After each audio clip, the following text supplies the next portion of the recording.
Provand's Lordship is the oldest house in Glasgow.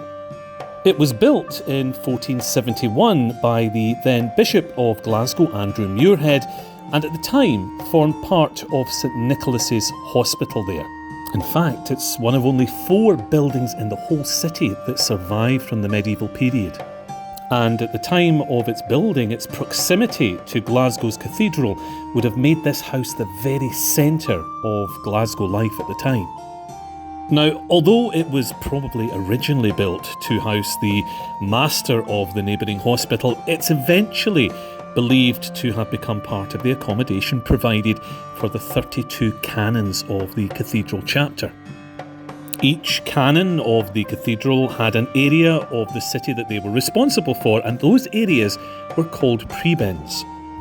And eventually this particular house became associated with one particular canon who was responsible for the prebend of Burlanark. And Burlanark was a very generous prebend to its canon. In fact, the area of Burlanark itself eventually came to be known simply as Provand. Now, this particular prebend would eventually become a convenient place for the illegitimate children of Stuart kings to be hidden away, and Provand Hall, which is a hall just outside Glasgow dating from a similar period, was associated with this house.